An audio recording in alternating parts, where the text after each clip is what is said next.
All right, sports fans, how's everybody out there doing?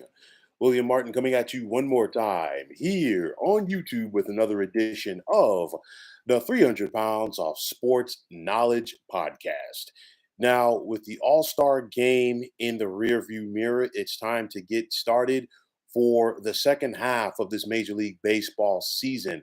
And with that said, it's time to separate the haves from the have nots in regards to making the push for the postseason.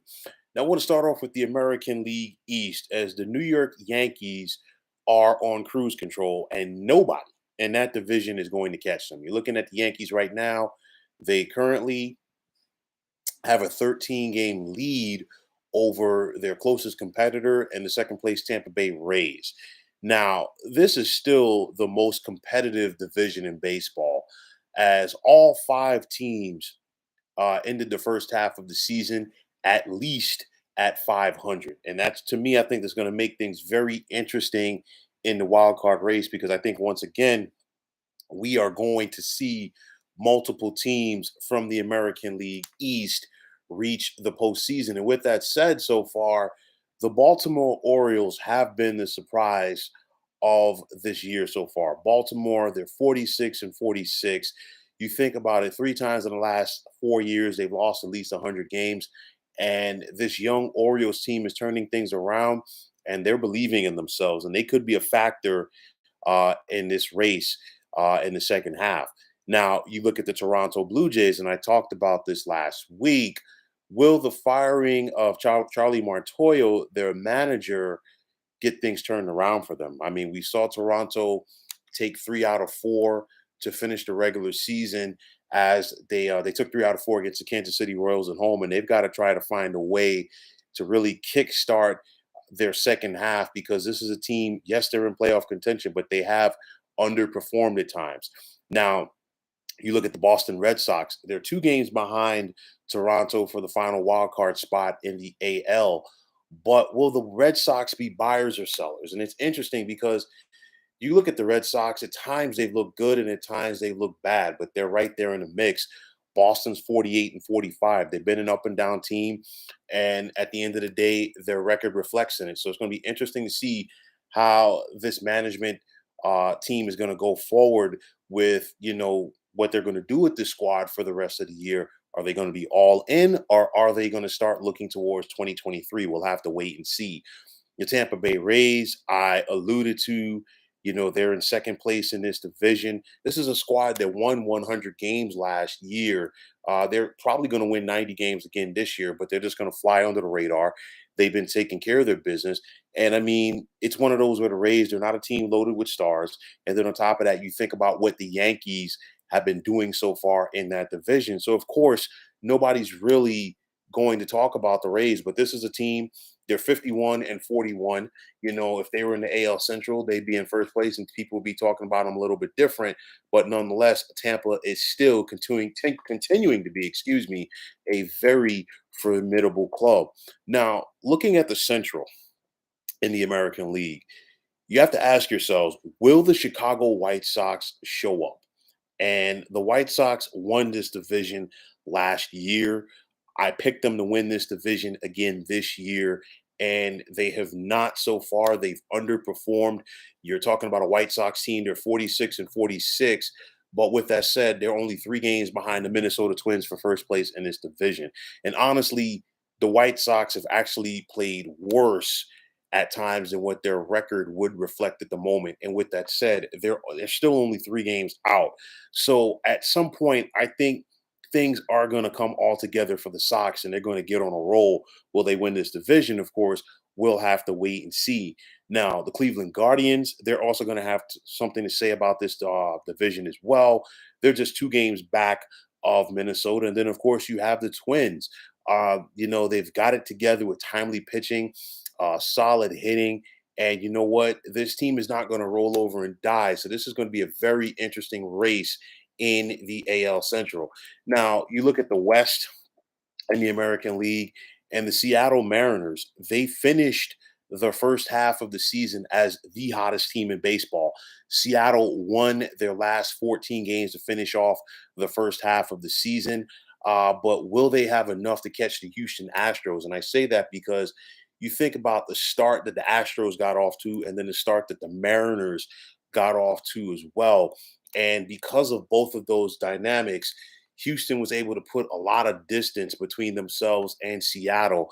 And even with that said, with this hot streak that the M's have been on, they're still 9 games back. So they made up some ground, but they didn't make up a lot of ground. And at some point they're going to cool off. I don't know when. And when I say cool off, I'm not going to say they're going to slump back and be a 500 team, actually, because I mean, if you're the Mariners and you're looking at the way that you've been playing, obviously the way that you're thinking right now is you definitely want to be a buyer come playoff time, because right now you're actually in possession of the second wild card. You're up 1 game on Toronto for that spot. And you know what? You're trying to go out there and end the longest current playoff drought in Major League Baseball. If you're the M's, you definitely got to be all in at this point. Now, with the Astros, they're still in control of this division. You think about it, that hot start got them in where they needed to be, but not only that, they've been consistent. Great pitching. Starting pitcher Justin Verlander has, found the fountain of youth. He's once again in the mix to be a Cy Young Award winner. You think about veteran manager Dusty Baker, and he simply knows how to push all the right buttons with his club. And Houston is once again looking like they're going to be postseason bound. Now, moving on to the National League, and in the East, it's going to be a battle. I think this battle is going to come down to the final week of the season between the New York Mets and Atlanta Braves for first place in this division. Obviously, the Braves have owned this division in recent years. We know about what happened last year with the Mets, different Met team this time with Buck Showalter as manager, different players on the squad as well this season as well. And, the Mets have had some moments where it would have been very easy for them, to pack it in, but they have not. They fought, scrapped, and clawed. And with that said, they're still up 2.5 games at the break over the Braves. But the Braves are the defending champs. They've gotten their sea legs, and the Braves keep taking care of their business against the teams that they're supposed to beat. And with that said, I don't think Atlanta is going to slow down anytime soon. Now, the Philadelphia Phillies, they want to try to get back into it. They're 8.5 games back behind the Mets, but they're also tied currently with the St. Louis Cardinals for the final wild card spot in the NL. And of course, Philly fired Joe Girardi as their manager earlier this season. Just has not come together for this team. They've had bullpen issues at times. Of course, Bryce Harper out of this lineup now. Philly hits, but they don't hit for average, and sometimes they just don't get those timely hits. And it seems like every time that the Phillies are about to turn the corner, they take a step back. So it's going to be interesting to see what happens with them. Now, in the Central, I expected this battle to play out the way that it currently is. And it's going to be like this for the remainder of the year between the Milwaukee Brewers and the St. Louis Cardinals. They're obviously the two best teams in this division. You look at it, the Brewers have quality pitching, as do the Cardinals. And I expect both of these teams to go out there and make a move, possibly for another bat at the trade deadline to try to get them over that hump. But with that said, I think it's still going to be important for each of these clubs to take care of their business and win this division, just in case, because I know it's an additional wild card spot now, but you just can't simply go back there and rely on that, because you have other teams from other divisions competing for those spots as well. Now, with that said, you think about the National League West, it's still the Los Angeles Dodgers division to lose. They currently have a 10-game cushion over the San Diego Padres and a 12.5-game cushion over the Giants. And of course, the Giants had that remarkable season last year where they won 107 games. I knew they were going to take a step back, but they still have a shot at the playoffs, obviously because of the last wild card spot. So it's going to be interesting to see with what the Giants want to do here just prior to the trade deadline. Are they going to be buyers or are they going to be sellers? I think at this point, I think the Giants will be buyers as they're going to look to upgrade that team, most notably their lineup. Now, with the Padres, obviously, they still have not seen Fernando Tatis Jr. play so far this season, but if they can ever get him back, his arrival would work like a trade, because you figure what this lineup has done so far but most importantly, the arrival of manager Bob Melvin. He has these guys playing to the level that they should have been playing last year. And because of that, I think the Padres are going to find a way to make the postseason, even if they're unable to catch the Dodgers, which I really don't see happening. Now, overall, I talked about this at the beginning of the year.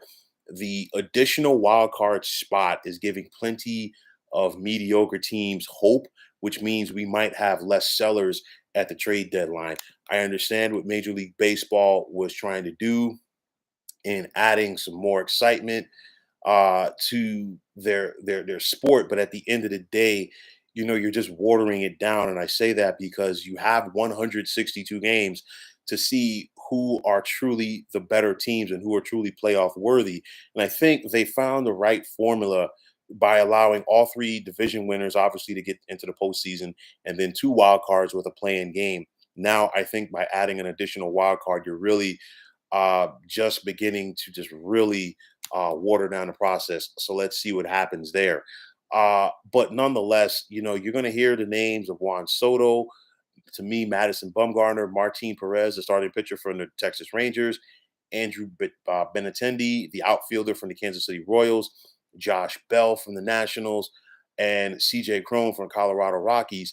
I think these are some of the names that you're going to possibly hear as far as being thrown around in regards to trade talks. We've already heard the name Juan Soto because the Nats realize they're not going to be able to sign him long term unless the Washington Nationals are blown away between now and the trade deadline. I think Soto finishes his season in DC. But with that said, obviously he's going to be the hot topic of the winter meetings if that's the case.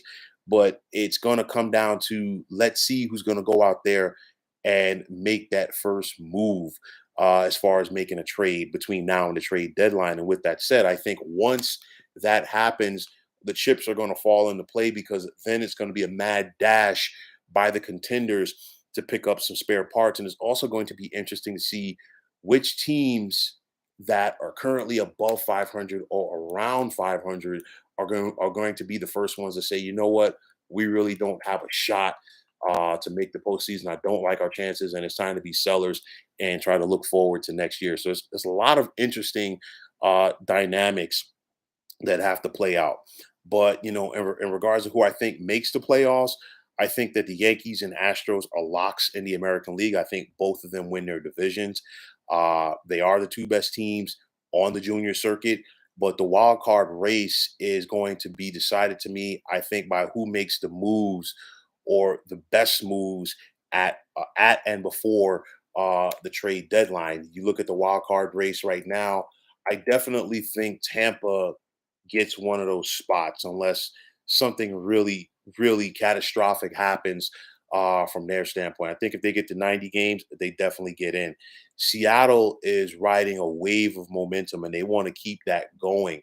Toronto and Boston, again, both of these teams have been up and down. And at the same time, Cleveland's only 2.5 games back, and then Baltimore's 3.5 games back. So the Orioles have an interesting decision to make as far as whether or not they're going to be buyers to try to make a postseason push. It's right there for the taking. You never know.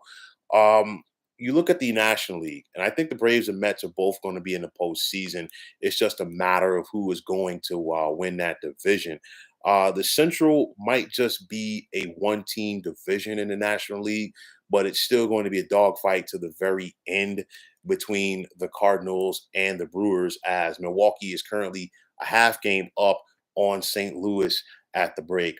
The Dodgers, I think they once again win the West, but this time around, I think that the Padres should have enough to make the postseason, that they are currently in possession of the second spot. And they have a chance. Not only do they have a chance, but I think because of the teams that are behind them. Philly, they've been up and down. St. Louis, at some point, I think St. Louis is really going to get it going and try to. I mean, they're right now. They obviously have the final wild card spot, but the Cardinals are one of those organizations. They're one of those teams that you simply never write off. St. Louis always finds a way, of course, in the second half of the season. And then if they get to the postseason, regardless of who's on that roster, the Redbirds are always a team that you have to pay attention to if they get into the tournament in October. The Phillies, I don't know because the Phillies have been up and down.